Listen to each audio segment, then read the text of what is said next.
Good morning प्यारे बच्चों। आज हम करेंगे हमारी मैथ्स की वर्कशीट नंबर 17 और आज हम एक नया टॉपिक पढ़ेंगे। हमारा टॉपिक है समांतर श्रेणी, जिसे इंग्लिश में अर्थमेटिक प्रोग्रेशन कहा जाता है और अर्थमेटिक से ए, प्रोग्रेशन से पी लेके हम शॉर्ट में इसको एपी भी कहते हैं। ठीक है, समांतर श्रेणी। समांतर का मतलब समान अंतर। ठीक है, ऐसे पद जिनके बीच में अंतर कैसा होगा, समान होगा। और इसको हम बार बार यूज़ करेंगे इस टर्म को, तो हम इंग्लिश में इसको शॉर्ट में एपी के नाम से बोलेंगे। ठीक है, सबसे पहले आपको यहाँ पे एक प्रश्न दिया हुआ है। आपको कहा गया है दिए गए पैटर्न को पूरा कीजिए। आपको ये नंबर्स को ध्यान से ऑब्जर्व करना है और पैटर्न को पूरा करना है। 1 2 3 4। अब आप सबको पता है 4 के बाद क्या आएगा यहाँ पर, 5 6 7 और 8। ठीक है, इसी तरीके से 100 80 60। ध्यान से देखिए, अब घट रहा है, कितना कितना घट रहा है, 20 घट रहा है। तो 60 के बाद क्या आ जाएगा, फिर 20 कम करेंगे तो 40, फिर 20 कम करा तो आया 20, दोबारा 20 कम करोगे तो कितना आएगा, 0। 0 में से फिर 20 कम करोगे तो कितना आएगा लास्ट में, -20। ठीक है, अब ये जो तीसरा वाला है इसमें 6 6 6 6 आगे भी, यानी कि क्या चलेगा पैटर्न में, 6 6 6 6 सेम संख्या हमारी रिपीट हो रही है। अच्छा, क्या आप बता सकते हो इस वाले पैटर्न में जैसे ये 6 6 आ रहा है, तो इसका मतलब हम क्या कुछ जोड़ रहे हैं यहाँ पर? सोचो ज़रा, क्या कोई संख्या है जिसे हम यहाँ जोड़ रहे हैं? हाँ, हम जोड़ रहे हैं। क्या जोड़ रहे हैं? हम यहाँ जोड़ रहे हैं, क्या ऐड कर रहे हैं, 0। कितना प्लस कर रहे हो आप, 0। 6 में 0 प्लस करा तो 6 आया, फिर 6 में 0 प्लस करोगे तो 6। ठीक है, जो सबसे पहला वाला पैटर्न था, आप इसमें कितना जोड़ रहे थे, इसमें आप 1 1 जोड़ रहे थे, है ना। यहाँ जो हमारा अंतर था, सभी पदों में, सभी टर्म्स में कितने कितने का था, 1 1 का था। फिर हमारा 20 20 का अंतर था और आखिरी वाले में हमारा अंतर कितने का है, 0 का अंतर है। आपने देखा सब में अंतर समान है। ठीक है, अंतर निकालने के लिए आप क्या कर सकते हो, आप माइनस कर सकते हो। 2 में से 1 गया तो कितना आया, 1, यानी कि 1 का अंतर है। 3 में से भी 2 घटाकर देखा तो भी 1 आ रहा है। 4 में से 3 घटाया तो भी 1 आ रहा है।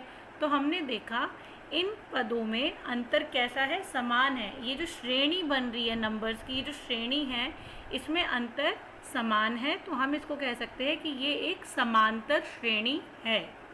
इसी तरीके से हमने देखा यहाँ पर 20 20 20 20 घट रहा था, या हम ये भी कह सकते हैं कि माइनस का 20 जुड़ रहा था। ठीक है बेटा, यहाँ हम क्या कह सकते हैं, माइनस का 20 जुड़ रहा था। यहाँ अंतर निकालने के लिए हम क्या करेंगे, 80 माइनस 100। 80 माइनस 100 कितना आएगा हमारा, -20। ठीक है ना, तो यानी कि हम यहाँ पे क्या जोड़ रहे हैं, माइनस का 20 जोड़ते जा रहे हैं।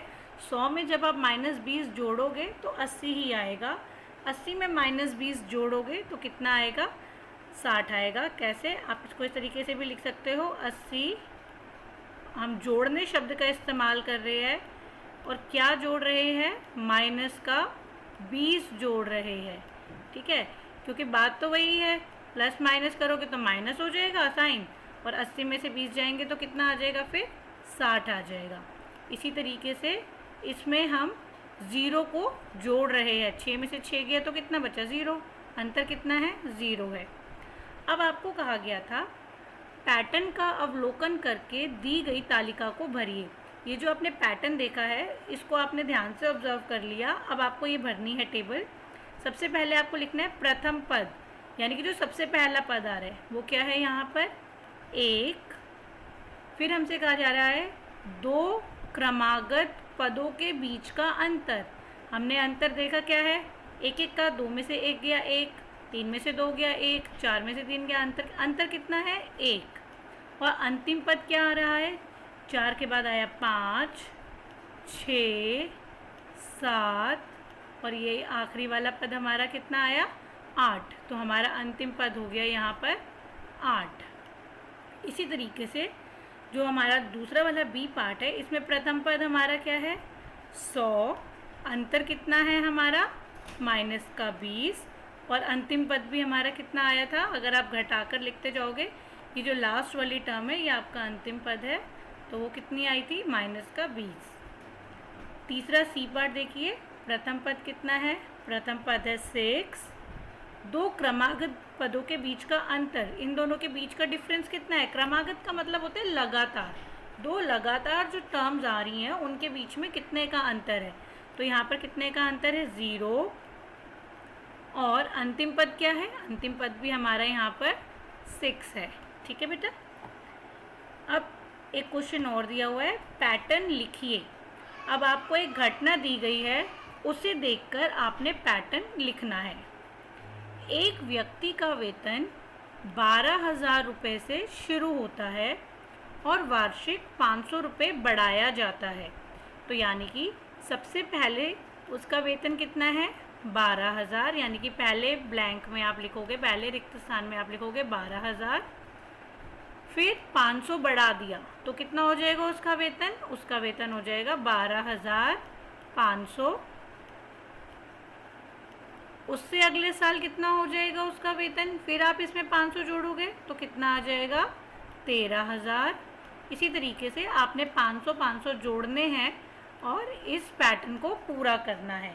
ठीक है, शुरुआत किससे हो रही है 12,000 से, और 500 रुपये बढ़ता जा रहा है, आप इसको पूरा करेंगे। ठीक है बच्चों।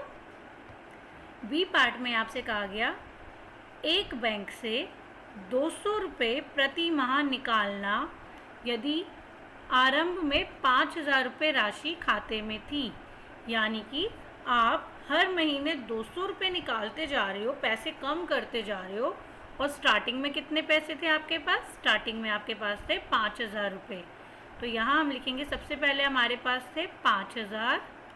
ठीक है, अब आपने 200 रुपये निकाल लिए तो कितने बचेंगे आपके पास बचेंगे 4,800 रुपये। इसी तरीके से अगले महीने फिर 200 रुपये निकालोगे तो आपके पास बचेंगे 4,600 रुपये, फिर 4,400। इस तरीके से आपने इसको पूरा करना है। ठीक है, तो ये जो आप इस तरीके से पैटर्न लिख रहे हो, जैसे इसमें आप 500 जोड़ रहे थे, यानी कि अंतर आपका समान रहा ना हर बार, तो ये क्या बनी, एक समांतर श्रेणी, जिसमें प्रथम पद आपका था 12,000, अंतर आपने कितने का लिया हुआ है 500 रुपये का, 500 आपका क्या हो गया अंतर हो गया, और जो यहाँ लास्ट वाले फिल इन द ब्लैंक्स में आएगी संख्या, वो आपका अंतिम पद कहलाएगी। ठीक है, अब हम समांतर श्रेणी की परिभाषा पढ़ लेते हैं, डेफिनेशन देखते हैं। समांतर श्रेणी संख्याओं की एक ऐसी सूची होती है जिसमें प्रत्येक पद पूर्व पद में एक निश्चित संख्या के जोड़ने पर प्राप्त होता है, प्रथम पद के अतिरिक्त। यानी कि आप क्या कर रहे हो, हर एक पद में एक निश्चित संख्या को जोड़ रहे हो। जैसे जब हमारे पास 1 था तो आपने 1 ही उसमें जोड़ा तो वो 2 हो गया, फिर आपने 1 जोड़ा तो 3 हो गया। आप क्या जोड़ते जा रहे थे, एक एक। सेकंड वाले केस में आप क्या जोड़ते जा रहे थे, -20, और तीसरे वाले केस में आप 0 जोड़ रहे थे, और इस वाले एग्जाम्पल में आप 500 जोड़ रहे हो, और यहाँ आप -200 जोड़ रहे हो। ठीक है, तो इसी तरीके से आप किसी भी समांतर श्रेणी का अगर मानक रूप लिखना चाहो तो वो क्या होगा, वो होगा a + d, a + 2d, a + 3d, a + 4d, a + 5d, ... last में a + n-1d। इसका मतलब क्या है, a का मतलब होता है प्रथम पद, d जो है हमारा, d का मतलब होता है अंतर, सार्व अंतर। ओके, तो ये हमारा पहला पद हुआ a, दूसरा पद हुआ a में आपने d जोड़ दिया, सार्वंतर जोड़ दिया। अब यहाँ पर आपने 2 बार जोड़ दिया, 3 बार जोड़ दिया। ठीक है, क्योंकि आप प्रथम पद a ही लेकर काम कर रहे हो। ठीक है, अब यहाँ पर AP के बारे में पढ़ लेते हैं एक बार वापस, दोबारा वही बातें लिखी हुई है। प्रथम पद को आप किससे डिनोट करते हो, आप A से दर्शाते हो। पद का स्थान AN, यानी कि अगर मैं आपसे बात करूँ दूसरा पद, मैं जानना चाहती हूँ कि ये वाली जो मेरी AP थी 1 2 3 4, क्या आप मुझे बता सकते हो दूसरा पद क्या है, दूसरा पद 2 है, तो अगर मैं दूसरा पद बोलूँगी यानी कि मैं इसको कैसे लिखूँगी, A2। अगर मैं आपसे पूछूं ये जो मेरी बी नंबर की जो सीरीज़ है, क्या आप मुझे इसमें तीसरा पद बता सकते हो?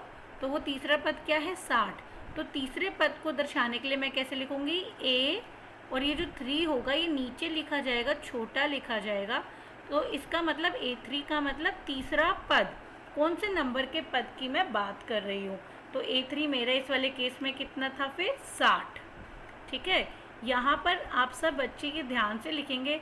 जब भी हम पद की बात करें, कौन से नंबर का पद, तीसरे नंबर का पद क्या है, पाँचवें नंबर का पद क्या है, तो हम उसको इस तरीके से लिखते हैं ए, और जो पद का स्थान है उसको छोटा नंबर्स में नीचे लिखा जाता है।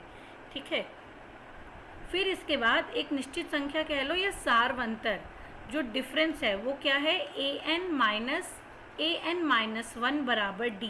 अब इसका मतलब क्या है, ये n देखकर आप कंफ्यूज मत हो। अगर आपसे मैं पूछती हूँ कि ये जो मेरी पहली वाली 1 2 3 4 5 वाली सीरीज़ थी, ये वाला जो श्रेणी है, इसमें सारवंतर अगर मुझे निकालना है तो आपने कैसे निकाला था? अंतर निकालने के लिए आपने दूसरे पद में से पहले पद को माइनस किया। आपने क्या करा, A2 माइनस A1, जो मेरी सेकेंड वाली टर्म है उसमें से मैंने पहली वाली टर्म माइनस कर दी।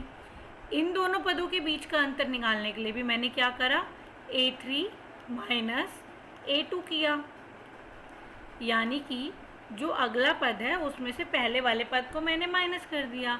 तो इसको हमने जनरल उसमें लिख लिया कि अगर मेरे पास n पद है, an पद, इस नंबर के पद की मैं बात कर रही हूँ, तो ठीक उससे पहले वाला पद मुझे क्या करना है, माइनस करना है। तो मुझे क्या मिल जाएगा, मुझे d मिल जाएगा। d का मतलब सारवंतर की श्रेणी में कॉमन अंतर कितना आ रहा है।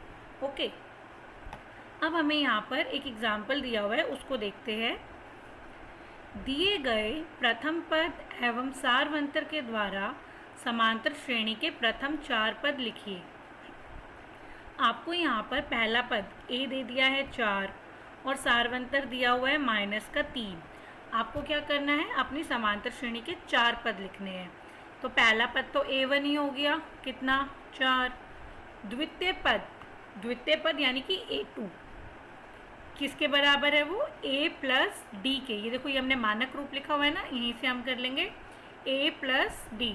a की जगह आ गया 4 प्लस d मुझे कितना दिया हुआ था, -3। तो ये हो गया 4 प्लस माइनस माइनस, और ये आ गया 3। 4 में से 3 गया तो आया 1, यानी कि मेरा दूसरा पद A2 जो है वो कितना आया, 1। इसी तरीके से तीसरा पद निकालेंगे A3 किसके बराबर है, a प्लस 2d। ये मेरा यहाँ प्रथम पद, पहला पद A1, ये मेरा दूसरा पद है A2, फिर ये मेरा तीसरा पद है A3, ये मेरा चौथा पद, और इसी तरीके से अगर मुझे nवां पद निकालना होगा तो वो होगा a प्लस n-1 d के। ठीक है, तो अब तीसरा पद निकालेंगे। A3 के लिए हम क्या फॉर्मूला लिखेंगे, a प्लस 2d। एक हमने क्या करा, a प्लस 2d। a की जगह आ गया 4 प्लस 2 का 2, d की जगह हमने लिखा -3, तो ये आया 4। 2 को जब आप -3 से गुणा करोगे तो आएगा -6, और उत्तर आ गया -2। चतुर्थ पद निकालना है तो a प्लस 3d। आप यहाँ ये ध्यान से देख लो, यहाँ 4 लिखा हुआ है जैसे, तो आप यहाँ 3d लोगे। 3 लिखा हुआ होता है तो आपका 2d होता है, 2 होता है तो एक बार d आता है। इस तरीके से आप इस पैटर्न को याद भी कर सकते हो। A4 की निकालना होगा तो a प्लस 3d। a की जगह आ गया 4, फॉर्मूले में 3 है, d है हमारा -3। इसको हल करा तो मुझे मिला उत्तर -5। तो हमारी AP क्या बनी, AP बनी पहला पद 4, 1, -2, -5। ओके, इसी तरीके से एक क्वेश्चन और दिया हुआ है जिसमें प्रथम पद है √2 और d भी कितना है, √2। तो प्रथम पद तो हो गया √2। द्वितीय पद निकालना है, A2 निकालना है। A2 का क्या फॉर्मूला होगा, A2 बराबर होगा a प्लस डी के, यानी कि √2 आ गया और d की जगह भी √2। दोनों वर्गमूल के अंदर जो संख्या है समान है, तो इनके आगे के जो गुणांक है आप उनको प्लस कर सकते हो। गुणांक कुछ नहीं लगा हुआ है, यानी कि 1 लगा हुआ है, तो 1/2 प्लस 1/2 इज इक्वल टू 2/2। तीसरा पद जो होता है a+2d के बराबर, यानी कि √2, फॉर्मूले में 2 था, फिर √2। तो अब इसके आगे 2 लिखा हुआ है, इसके आगे कुछ नहीं है, यानी कि 1 है। 2 और 1 को जोड़ा तो ये आया 3 √2। इसी तरीके से इसके आगे 1 है, इसके आगे 3 है, तो ये जुड़कर कितना हो गया 4 √2। तो हमारी AP क्या बनी, हमारी AP बनी √2, 2 √2, 3 √2 और फिर 4 √2। ठीक है बेटा। अब इसके बाद आपको कुछ प्रश्न दिए हैं जिन्हें आपने खुद करना है। पहला प्रश्न है, इनमें से कौन सी समांतर श्रेणी है, हाँ या नहीं लिखिए। तो आपको ध्यान से देखना है और बताना है कि ये समांतर श्रेणी है या नहीं। कैसे पता चलेगा, आप दो पदों के बीच का अंतर देखिए। 2 और 4 के बीच में कितने का अंतर है, 4 में से 2 गया तो अंतर आया 2। 8 और 4 के बीच में कितने का अंतर है, अंतर तो आ गया 4। 16 और 8 में कितने का अंतर है, अंतर आ गया 8। यानी कि यहाँ तो अंतर समान नहीं आ रहा। हम देख रहे हैं कि सबसे पहले अंतर 2 का था, फिर अंतर आ रहा है 4 का, फिर अंतर आ रहा है 8 का। तो इसका मतलब ये समांतर श्रेणी नहीं है। ओके, फिर है अगला 0, -4, -8, -12। आप बता सकते हैं यहाँ पर क्या जुड़ रहा है, यहाँ पर -4 जुड़ता जा रहा है। तो इसका मतलब अंतर हमें सब में समान दिख रहा है, तो ये एक समांतर श्रेणी है। A, 2A, 3A, 4A। अंतर निकालने के लिए 2A में से A को माइनस करोगे तो क्या बचेगा, 1A बचेगा। 3A में से 2A माइनस करोगे तो भी 1A बचेगा। 4A में से 3A माइनस करोगे तो भी A बचेगा। तो इसका मतलब ये भी एक समांतर श्रेणी है। अब प्रश्न 2 में आपको कहा गया है, दी गई AP में प्रथम पद व सारवंतर लिखिए। ये आप अपने आप करेंगे। प्रथम पद आप देखिए और सारवंतर निकालने के लिए दूसरे पद में से पहला पद माइनस करके कर सकते हो। ठीक है। अब ये है हमारा लास्ट क्वेश्चन। AP के प्रथम 4 पद लिखिए जहाँ A बराबर है 10 और D बराबर है 10। ये बिल्कुल इस एग्जाम्पल के जैसे है। प्रथम पद आपको दिया हुआ है और सारवंतर दिया हुआ है। तो फर्स्ट टर्म तो हो गया 10, सेकेंड टर्म निकालने के लिए A+D का फॉर्मूला, तृतीय पद निकालने के लिए A+2D का फॉर्मूला और फोर्थ निकालने के लिए आप A+3D फॉर्मूला यूज़ करेंगे। और इस तरीके से ये तीनों पार्ट आप अपने आप करेंगे। ठीक है बेटा। आज की वर्कशीट बहुत आसान थी। आई होप आपको अच्छे से समझ में आ गई है। अगर इस वीडियो से आपको वर्कशीट समझने में हेल्प मिलती है तो वीडियो को लाइक करिए, अपने फ्रेंड्स के साथ शेयर करिए और चैनल को सब्सक्राइब करिए। Thank you so much.